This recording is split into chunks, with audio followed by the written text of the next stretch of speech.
में आपको दिखाऊंगा ऐसे 3 कस्टमाइजिंग ऐप जो आपका मोबाइल में एक बेहतर लुक दे सके। तो जैसे कि यहाँ पे देख पा रहे हैं, तीनों ऐप्स दिखाई दे रहे हैं। तो इसका लिंक मैंने डिस्क्रिप्शन में दे दूंगा प्ले स्टोर का, आप वहाँ से डाउनलोड कर सकते हैं।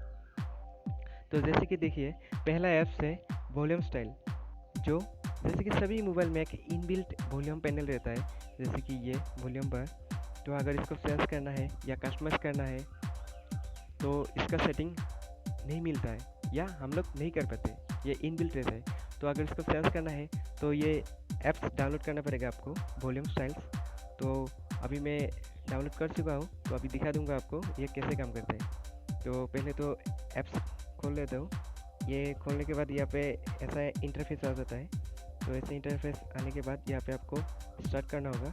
स्टार्ट करने के बाद यहाँ पे परमिशन देने के लिए बोल रहे हैं, तो यहाँ पे एक्सेसिबिलिटी का परमिशन दे दिया और यहाँ पे भी अलाउ करना पड़ेगा। तो अलाउ करने के बाद देखिए, जैसे कि ये मैंने सेलेक्ट कर दिया।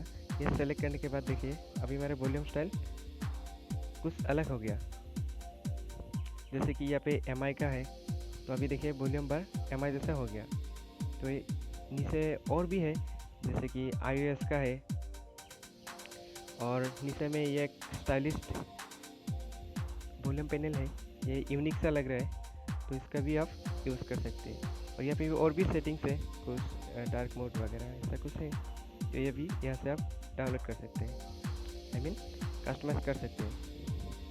तो यहाँ पे iOS का है, ये iOS जैसा हो जाएगा एप्पल के मोबाइल की तरह। तो ये ऐप्स हो गए। उसके बाद देखिए, सभी मोबाइल में एक नोटिफिकेशन पैनल रहता है, तो ये मेरा इनबिल्ट नोटिफिकेशन पैनल है एंड्रॉयड 10 का।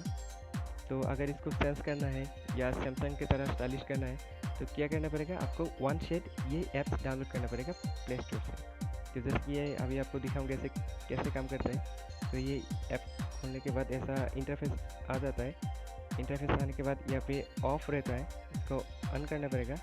यहाँ पे एक्सेसिबिलिटी का परमिशन देने के लिए बोल रहे हैं, तो यहाँ पे परमिशन दे दूँगा। ये परमिशन देने के बाद यहाँ पे नोटिफिकेशन का भी परमिशन देना होगा, तो यहाँ पे इसका भी परमिशन दे दिया। तो देखिए, तो अभी देखिए इसका नोटिफिकेशन पैनल कुछ अलग हो गया, जैसे कि आप देख पा रहे हैं। तो यह अभी नोटिफिकेशन पैनल अलग हो गया, ऐसे भी काम भी कर सकते हैं सभी, मतलब स्टाइल अलग हो गया लेकिन सभी काम करेगा ये। तो और एक भी है, जैसे कि नीचे में यहाँ पे तीनों स्विच दिखाई दे रहे हैं आपको, होम मेनू, बैक और रिसेंट ऐप्स। तो अगर आपको साइड से बैक करना हो या रिसेंट ऐप्स लाना हो, तो ये किसी मोबाइल में नहीं आता है, जिसमें अगर 3 स्विच रहता है। तो इसके लिए आपको ये फुल स्क्रीन जेस्चर ये ऐप्स डाउनलोड करना पड़ेगा। ये ऐप्स डाउनलोड करने के बाद यहाँ पे ऐसा आ जाता है, यहाँ पे परमिशन देने के लिए बोल रहा है, तो यार इसको भी परमिशन दे दूँगा। तो ये ऐप कहाँ पे है, इसका जैसे कि यहाँ पे है, तो इसका एक्सेसिबिलिटी का परमिशन देने के बाद आपको ऐसा इंटरफेस आ जाता है। देखिए, जैसे कि हो गया, जैसे कि परमिशन देने के बाद ऐसा इंटरफेस आ गया, आई मीन ये एक्टिव हो गया। तो देखिए, अगर आप राइट एज से लेफ्ट की तरफ स्वाइप करेंगे तो ये बैक होगा, जैसे कि देख पा रहे हैं आप, ये बैक का आइकन दिखाई दे रहा है आपको, ये बैक होगा। अगर आप लेफ्ट एज से राइट की तरफ स्वाइप करेंगे तो रिसेंट ऐप्स हो जाएगा, जैसे कि ये दिखाई दे रहा है आपको। तो अभी मैं रिसेंट ऐप्स की ये बटन प्रेस करूँगा तो ऐसा होगा। अगर आपको बैक करना है तो आपको राइट एज से लेफ्ट की तरफ स्वाइप करना होगा, जैसे कि मैं आपको दिखा दे रहा हूँ, जैसे कि आप बैक कर दिए। तो अगर आप एक एंड्रॉयड 10 यूज़ करें तो इसके लिए ये नीचे में जो 3 बटन रहता है, इसका आप डिसेबल कर सकते हैं आईफोन की तरह, आई मीन iOS की तरह। जैसे कि आपको सेटिंग्स में जाना होगा। सेटिंग्स में जाने के बाद